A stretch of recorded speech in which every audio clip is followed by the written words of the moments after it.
নমস্কার বন্ধুরা, ধর্মকথা চ্যানেলে তোমাদের অনেক অনেক স্বাগত। আমাদের দোরগোড়ায় আমাদের দুর্গাপুজো, আর আমরা দুর্গাপুজো মানে আমাদের বিভিন্ন ধরনের আচার অনুষ্ঠান কিন্তু আমরা করে থাকি। সেই সঙ্গে আমাদের দুর্গাপুজোর সূচনা হয় কলা বউয়ের মাধ্যমে। আর আমাদের মনে একটি প্রচলিত প্রশ্ন হয় যে এই কলা বউ আসলে গণেশের বউ বা গণেশের পত্নী। এটা কিন্তু আমাদের সম্পূর্ণ একটি ভুল ধারণা। এই কলা বউয়ের আরেক নাম হলো নবপত্রিকা। এই কলা বউ নিয়ে আজকের আপনাদের সামনে আমি তুলে ধরবো এবং সত্য জিনিসটা আপনাদের সামনে আমি তুলে ধরার চেষ্টা করব। বন্ধুরা, বাঙালি হিন্দুদের সবচেয়ে বড় উৎসব হলো দুর্গাপুজো।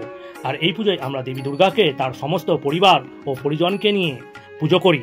কিন্তু এই পরিবারের মধ্যে একটি বিশেষত্ব বা বিষয় আমাদের সকলের মনে প্রশ্ন জাগায়, সেটি হলো কলা বউ দেবী দুর্গার পাশে, নবপত্রিকার রূপে কলা বউকে দেখতে পাওয়া যায় গণেশের পাশে।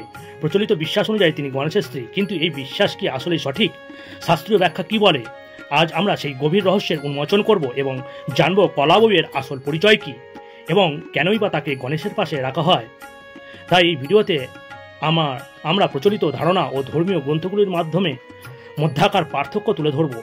এটি কোনো প্রচলিত সংস্কারের বিরুদ্ধে নয়, বরং এটি একটি জ্ঞানমূলক আলোচনা যা আমাদের ধর্মের গভীরতা বুঝতে সাহায্য করবে। চলুন আমরা প্রবেশ করি সেই পৌরাণিক জগতে, যেখানে প্রতিটি প্রতীক ও আচারের পেছনে লুকিয়ে আছে একটি গভীর অর্থ ও বৈজ্ঞানিক তথ্য। সেটি আপনাদের সামনে আমি তুলে ধরার চেষ্টা করব। প্রচলিত বিশ্বাস অনুযায়ী কলা বউকে গণেশের স্ত্রী হিসাবে গণ্য করা হয় বা গণেশের বউ হিসাবে আমরা কিন্তু জানি। এই বিশ্বাসটি এতই প্রচলিত যে অনেক বাঙালি পরিবারে এটি একটি প্রতিষ্ঠিত প্রথা। কিন্তু যদি আমরা শাস্ত্রীয় বা পৌরাণিক গ্রন্থগুলো দেখি, তাহলে আমরা দেখতে পাবো যে এই ধারণাটি আমাদের সম্পূর্ণ ভুল। তাই বন্ধুরা, আজকে সেটি নিয়ে আপনাদের সামনে আমি তুলে ধরব। বিশ্বাস করতে কষ্ট হচ্ছে, তাই তো, যে কলা বউ আসলে আমাদের গণেশের স্ত্রী নয়, কিন্তু এটি সত্য। কলা বউ আসলে দেবী দুর্গারই একটি ভিন্ন রূপ, যাকে আমরা নবপত্রিকা বলে থাকি। বা নবপত্রিকা হলো 9টি উদ্ভিদের একটি প্রতীক, যা দেবী দুর্গার 9টি শক্তির প্রতীক।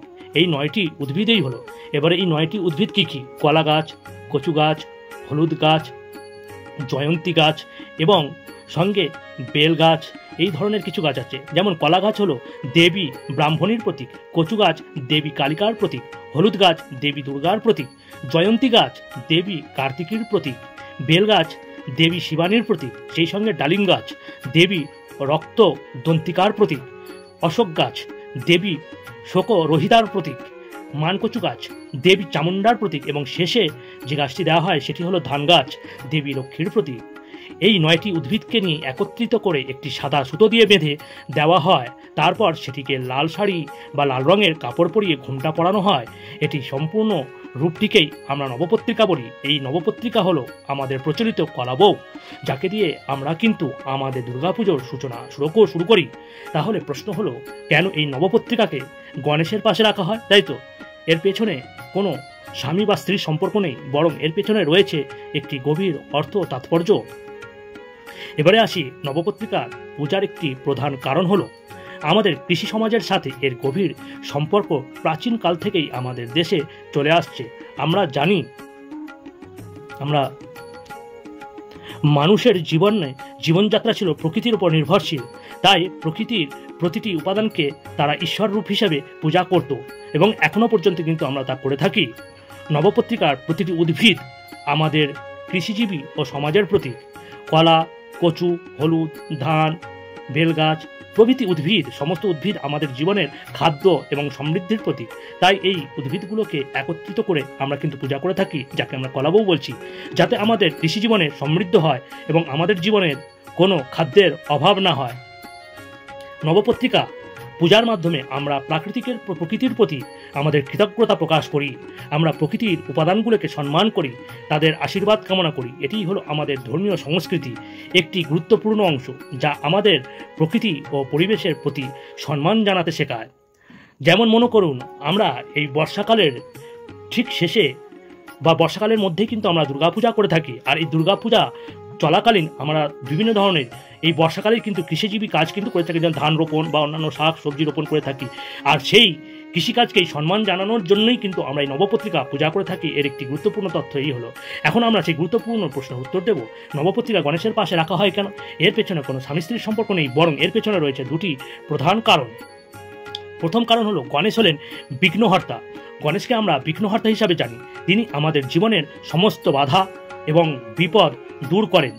নবপত্রিকাকে তার পাশে রাখা হয় যাতে গণেশ আমাদের কৃষি জীবনে সমস্ত বাধা বিপদ দূর করেন। কারণ আমরা কৃষিকাজ করতে গেলে অনেক বাধা আছে, সেই বাধা যাতে দূর হয় সেই জন্যই আমরা কিন্তু গণেশের পাশে রেখে এটা আমরা আরাধনা করি আমাদের জীবনকে সমৃদ্ধ করার জন্য, এবং নবপত্রিকাকে পাশে বসিয়ে তার কাছে প্রার্থনা করি যাতে তিনি আমাদের কৃষি জীবনের সমস্ত বাধা দূর করেন এবং আমাদের জীবনকে সুখ এবং সমৃদ্ধি করে তোলেন।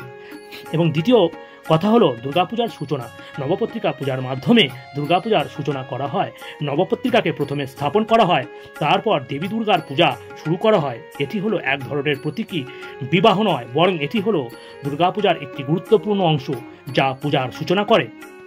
নবপত্রিকাকে গণেশের পাশে বসিয়ে আমরা তার কাছে প্রার্থনা করি যাতে তিনি আমাদের পূজায় কোনো বাধা না দেন এবং আমাদের পূজা যেন সাফল্য হয় এবং সফল হয়।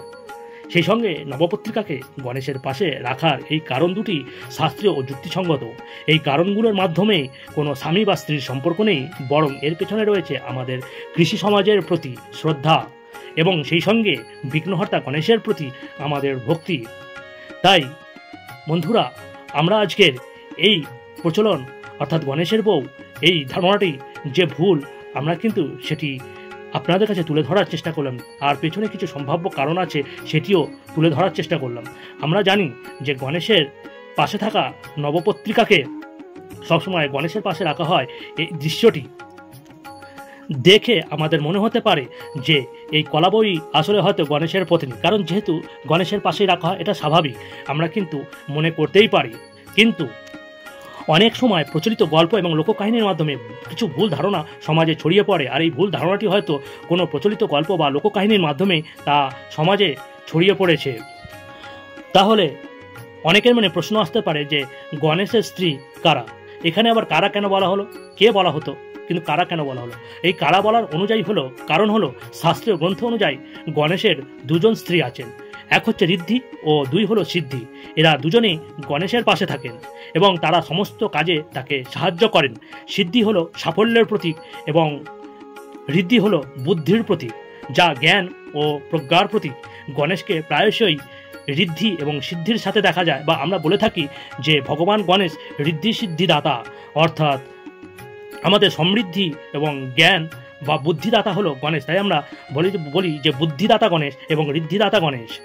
অর্থাৎ আজকের সেটা আপনাদের সামনে আমি হয়তো কিছুটা পরিষ্কার করতে পারলাম যে কলাবউ আসলে গণেশের বউ না, গণেশের বউ হলো ঋদ্ধি এবং সিদ্ধি। যদি ভালো লেগে থাকে অবশ্যই আপনারা লাইক করবেন এবং সেই পারলে সাবস্ক্রাইব করবেন। যারা সাবস্ক্রাইব করেছেন তাদের অসংখ্য ধন্যবাদ। যারা নতুন, যারা এখনও সাবস্ক্রাইব করেননি, আশা করব তারা অবশ্যই সাবস্ক্রাইব করবেন যাতে এই ধরনের ইনফরমেটিভ ভিডিও আপলোড করার সাথে সাথে আপনাদের কাছে পৌঁছে যায়, এবং বেল আইকনটি টিপে সঙ্গে থাকবেন। আজকের মতো এতটাই। যদি কিছু ভুল ত্রুটি হয়ে থাকে অবশ্যই নিজে গুণে ক্ষমা করবেন।